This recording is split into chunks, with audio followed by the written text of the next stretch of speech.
चिड़ैया नन्ही सी चिड़िया, वंदे मातरम, वंदे मातरम, वंदे मातरम। बहती हवा सा था वो, उड़ती पतंग सा था वो।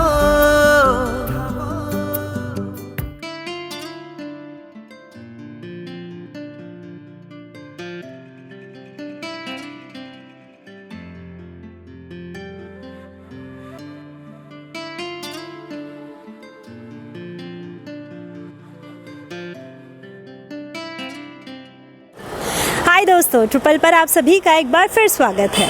आज हम हैं इंदौर के इस घर के सामने, जहां पर एक Indian lyricist, playback singer, writer के साथ साथ एक Hindi cinema and Doordarshan serial के स्टोरी राइटर का जन्म हुआ था। ये है स्वानंद किरकिरे सर। स्वानंद किरकिरे सर इंदौर से थे और इस बिल्डिंग में वो रहा करते थे। आज हम उसी बिल्डिंग के सामने खड़े हैं। स्वानंद किरकिरे का जन्म 1970 में हुआ था। उनका जन्म रामबाग कॉलोनी में हुआ था। वे पहले रामबाग में रहा करते थे। ग्रेजुएशन के बाद वो इस अपार्टमेंट में शिफ्ट हो गए थे, जिसका नाम है नायते अपार्टमेंट, साउथ तुकोगंज में। किरकिरे जी इसी बिल्डिंग में अपनी पूरी फैमिली के साथ रहा करते थे। आज भी अगर किरकिरे जी से कोई पूछे कि उनकी सक्सेस का क्या राज है, अपनी सक्सेस का श्रेय इंदौर को देते हैं। कहते हैं कि लाइफ में जितनी भी अचीवमेंट उन्हें मिली है वो इंदौर की बदौलत है। उनकी लैंग्वेज पे जो कमांड है वो इंदौर की वजह से आई है, यहाँ की लैंग्वेज की वजह से आई है। वो कहते हैं कि इंदौर का होने के कारण मैं बहुत फूडी हूँ और इंदौर को बहुत मिस करता हूँ। वो आज भी 2 साल में एक बार इंदौर ज़रूर आते हैं। उनका कहना है कि मुंबई जैसी सिटी जहाँ भागदौड़, जहाँ लोगों को एक दूसरे से कोई फ़र्क नहीं पड़ता, वो कहते हैं वो एक रोबोट सिटी है, लेकिन उनके दिल में और जान में आज भी सिर्फ इंदौर ही बसा है। किरकिरे जी को 2 बार सर्वश्रेष्ठ लेखक के लिए राष्ट्रीय फिल्म पुरस्कार मिल चुके हैं। प्रथम बार 2007 में फिल्म लगे रहो मुन्ना भाई के गीत बंदे में था दम वंदे मातरम के लिए, और दूसरा 2009 में फिल्म गीत बहती हवा सा था वो हिंदी मूवी 3 इडियट्स के लिए। उनका जन्म और पालन पोषण इंदौर में ही हुआ था। उनके माता पिता दोनों शास्त्रीय गायन से थे, इसलिए उन्हें बचपन से ही सिंगिंग और उसके टेक्निक्स काफ़ी अच्छे से आते थे। आपका नाम? स्वाति बुरगावकर। सो आप स्वानंद किरकिरे सर की सिस्टर हैं? जी। सो मैम, आपका उनका करेक्ट रिलेशनशिप क्या है? वो मेरे बड़े मामा का बेटा है। और आप लोग बचपन में सब लोग साथ में रहते थे? हाँ, बहुत अच्छे से हम लोग खेलते थे साथ में, और मेन था कि नानी के यहाँ हम लोग साथ में रहते थे।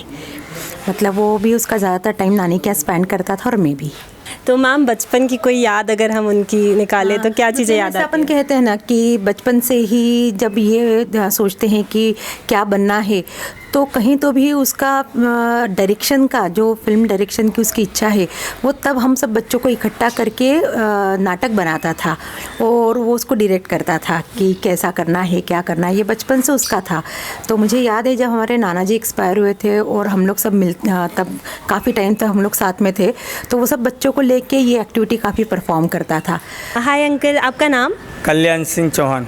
सर, आप नायता अपार्टमेंट में सिक्योरिटी करते हैं? जी। कितने सालों से यहाँ पर है? 30 साल। और स्वानंद किरकिरे सर यहाँ रहा करते थे? हाँ, यहाँ रहते थे। वो यहीं से बॉम्बे गए, यहीं से नाथ मंदिर जाते थे, पूजा करते थे।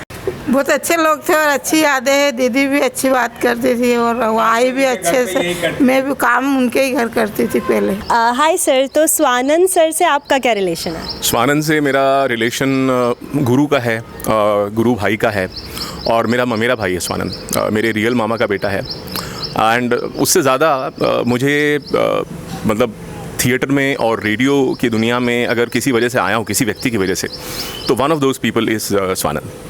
ओके। और जब हमने स्वानंद सर की सिस्टर से बात की तो उन्होंने कहा कि जब भी स्वानंद सर इंदौर आते हैं वो समीर सर से ज़रूर मिलते हैं। तो ये बात में कितनी सच्चाई है? ये बात पूरी तरह से सच है। हालांकि पिछले 1.5 साल में तो उसका इंदौर आना हुआ भी नहीं है, पर जब भी कभी इंदौर आता है तो एक बार उसकी बुआ है जो मेरी मम्मी, उनसे मिलने के लिए ज़रूर आता है। देन वी हैव फूड, खाना वाना खाते हैं साथ में, मस्ती करते हैं, गाना वाना गाते हैं। उसको क्लासिकल म्यूज़िक का बहुत शौक है क्योंकि उसके पापा बहुत अच्छे क्लासिकल सिंगर है, उसकी मम्मी बहुत अच्छी क्लासिकल सिंगर है। तो मेरे पास भी काफ़ी बड़ा कलेक्शन है क्लासिकल म्यूज़िक का। तो जब कभी मेरे पास कुछ नया आता है, कोइंसिडेंटली अगर स्वानंद यहाँ पे होता है, तो हम लोग यहाँ छत पे बैठ करके म्यूज़िक सुनते हैं। थिएटर में मुझे लेके आने वाला स्वानंद है। मतलब एक होली करके प्ले था, जब वो नेशनल स्कूल ऑफ ड्रामा में जाने की तैयारी कर रहा था, तो होली करके एक प्ले था जो कि हम लोगों ने किया था। वो मेरा पहला ऑन स्टेज प्ले है, उसके हम 3 या 4 शोज़ किए थे।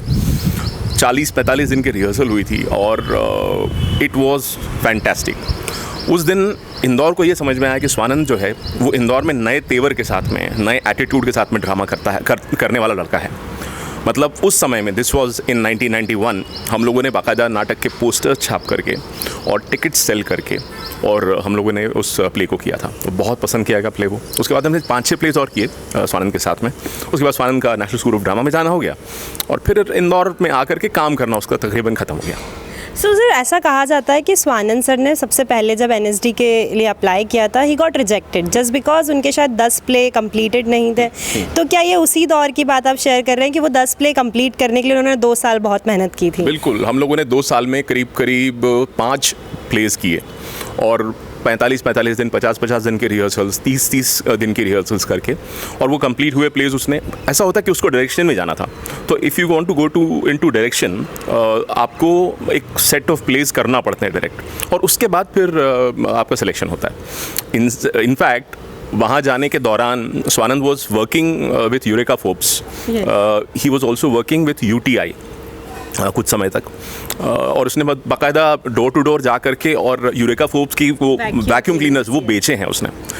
बट पैशन तो थिएटर था, पैशन था एंटरटेनमेंट इंडस्ट्री में जाना, तो हासिल कर लिया उसने। सो सर, हमारी जैसे स्वाति मैम से बात हुई थी, उन्होंने कहा कि स्वानंद सर का ये जो डायरेक्शन वाला थिंग था वो बचपन से ही था, कि नानी के घर में सभी बच्चों को वो लोग एक एक रोल प्ले करके डायरेक्ट करते थे कैसे प्ले करना है। तो क्या आप भी उसी प्ले का हिस्सा हुआ करते थे? बिल्कुल होता था, और बहुत डांट पड़ती थी मुझे क्योंकि मैं डायलॉग्स भूलता था आमतौर पे। मैं बोलता था यार अपन तो घर में तो कर रहे हैं क्या? वो बोलता था नहीं, घर में और स्टेज की बात अलग है, करना है तो फुल डेडिकेशन के साथ में करना पड़ेगा। बहुत मज़ा आता था। एक प्ले हम लोगों ने, मुझे याद पड़ता है नाम उसका, राका और साका नाम से हमने प्ले लिखा था, मैंने और स्वानंद ने, और हमने उसको बाकायदा एनैक्ट किया था। राखी वाले दिन ही शाम को राखी का प्रोग्राम था और हम सब भाई बहनों ने मिलकर के उसको एनैक्ट किया था। मतलब बच्चों की मस्ती थी वो, लेकिन कहा ना कि शुरू वहीं से हुआ है, जो हुआ है वो वहीं से शुरू हुआ है, और उसे पता था कि उसे ये करना है और अल्टीमेटली किया। ग्रेट। सो अभी भी स्वानंद सर के अगर इंटरव्यूज़ और सबकी बात करें तो वो हमेशा इंदौर का कहीं ना कहीं जिक्र करते हैं और यहाँ के फूड को बहुत मिस करते हैं। तो जब भी वो यहाँ आते हैं तो किस चीज़ की फरमाइश होती है उनकी? आमतौर पे उसल पोहा उसका फेवरेट है, और वो भी 2-3 जगहों का खास करके। एक तो जेल रोड पे अनंतानंद है, उसका उसल पोहा बहुत पसंद करता है वो, और एक आनंद रेस्टोरेंट है छावनी में, वहाँ का उसल पोहा बहुत पसंद करता है। उसके अलावा मेरे घर पे तो अगर पूरन पोली बनी होती है तो देन उसके अलावा फिर कुछ नहीं चाहिए होता उसको, बहुत पसंद है उसको। और बाकी इंदौर में दाल बाफली वगैरह भी खाना पसंद है, पर चूंकि वो थोड़ा सा हेल्थ कॉन्शियस हो गया तो he does not eat too much.